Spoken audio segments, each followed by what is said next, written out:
siang, salam sejahtera bagi kita semua. Saya Oki mewakili dari agama Katolik. Kenalkan, nama saya Muhammad Sadila Al-Farizi dan saya di sini mewakili untuk ajaran agama Islam. Nama saya Jeremy Tagalung. Di sini saya mewakili agama Kristen Protestan. Nama saya Veronica, saya mewakili agama Buddha.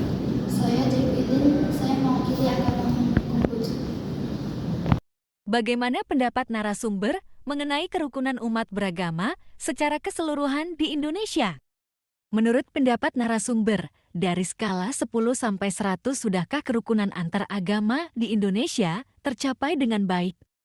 Dan bagaimana kondisi kerukunan khususnya agama narasumber dengan agama lain di Indonesia? Menurut saya memberikan skala 60% karena menurut saya kerukunan antar umat beragama di Indonesia ini masih belum banyak cukup baik, masih banyak rasisme antar agama, kurangnya toleransi antar agama, itu aja sih.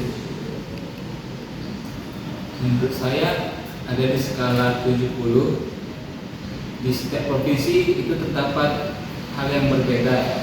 Seperti halnya di Medan, kalau di Medan ini toleransinya cukup dan walaupun di sini banyak etnis, banyak budaya, tetapi di sini masyarakatnya saling bertoleransi.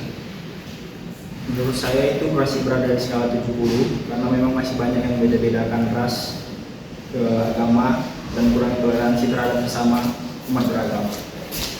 Saya memberikan skala 70 karena masih adanya diskriminasi terhadap agama minoritas. Kalau dari saya sendiri, saya kasih rate ke skala 80 sih.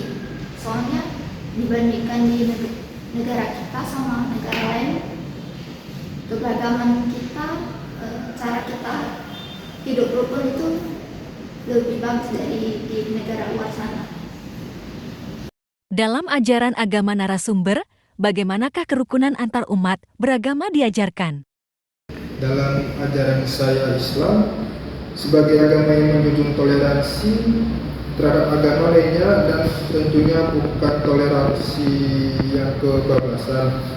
Toleransi mengakui adanya keberagaman keyakinan dan kepercayaan di masyarakat tertentu tanpa saling mencampuri urusan keimanan, kegiatan, tata cara, dan ritual peribadatan agama masing-masing. Di dalam agama Katolik ada istilah untukmu agamamu, untukku agamaku, yang artinya kita harus saling menghormati agama orang lain. Dalam agama Kristen Protestan, diajarkan itu kita saling mengasihi, membimbing, dan membina agar toleransi terhubung secara baik antara umat beragama. Dalam ajaran agama Buddha, kerukunan antar umat beragama ditekankan dalam konsep kerukunan umat beragama yang meliputi 3 kerukunan, yaitu kerukunan inter umat beragama, kerukunan antar umat beragama, dan kerukunan antara umat beragama dan pemerintah. Saya bukan hanya di agama saya saja, tapi di agama Islam, Katolik, Protestan, Buddha juga sejak kecil akan diajarkan kerukunan oleh orang tua mereka. Bagaimana cara menciptakan suasana kehidupan beragama yang harmonis di lingkungan masyarakat heterogen? Untuk saling menghormati adanya perayaan hari besar keagamaan dari umat lain, tetap menjaga silaturahmi dengan tetangga, kerabat dekat, ataupun teman, maupun rekan kerja yang berbeda agama. Tetap tolong menolong orang lain yang tengah tertimpa musibah, walaupun latar belakang agama mereka berbeda dengan kita. Tidak merusak tempat ibadah umat beragama lain. Untuk menciptakan keharmonisan dalam kehidupan beragama, yang pertama saling tegang rasa, menghargai dan toleransi antar umat beragama. Kedua, tidak memaksakan seorang untuk memeluk agama tertentu. Ketiga, melaksanakan ibadah sesuai agama yang dilakukan dan diyakini. Cara menciptakan keharmonisan beragama itu kita harus melakukan bakti sosial, adanya perkumpulan antara umat beragama setiap daerah untuk menjunjung tinggi toleransi. Menurut saya yaitu dengan menghargai bagaimana cara setiap umat beragama itu beribadah, kemudian saling menghargai dan menghormati, dan juga saling toleransi. Menurut saya kunci hidup harmonis dengan lingkungan masyarakat yaitu sikap dan perilaku toleransi dalam keberagaman beragama. Menurut pendapat narasumber, bagaimana seharusnya setiap umat menjaga kerukunan antar agama di dunia ini? Kerukunan antar umat beragama dapat diwujudkan dengan 3 tahap, yaitu 1. Saling tenggang rasa atau saling menghargai toleransi antar umat beragama. 2. Tidak memaksakan seseorang untuk memeluk agama tertentu. 3. Umat beragama diberi kebebasan beribadah sesuai dengan agama masing-masing. Sikap saya dalam perwujudan kerukunan antar umat beragama: 1. Tidak menghina agama yang diyakini orang lain, tidak memaksakan agamanya kepada orang lain, menghormati agama orang lain, dan beribadah dengan baik sesuai dengan ajaran agama yang dianutnya. Dan yang terakhir, menghormati dan saling bekerja sama antar umat beragama.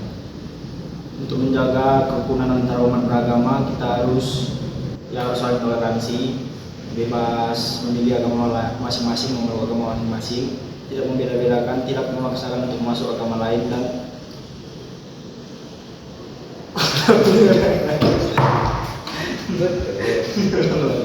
bisa diulang.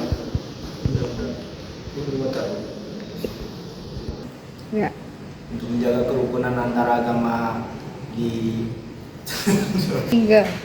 Untuk menjaga kerukunan antara agama di dunia ini, kita harus saling toleransi, biarkan orang memilih agamanya masing-masing, tidak membeda-bedakan agama, dan harus memeluk agama yang dipercayanya sendiri.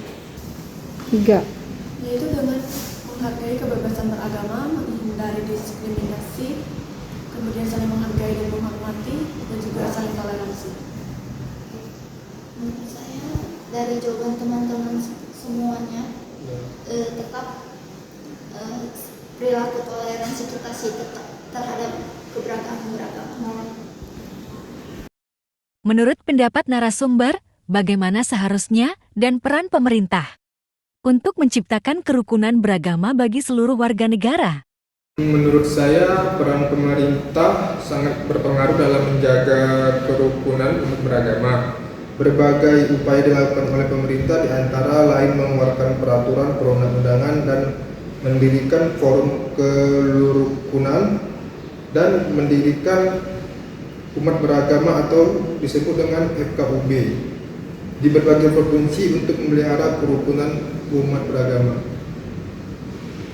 Pemerintah harus sering berdialog antar umat beragama, baik dalam skala nasional maupun internasional, yang melibatkan berbagai tokoh agama dan masyarakat sebagai forum pertukaran pandangan dan diskusi dalam rangka menciptakan toleransi antar umat beragama yang kondusif.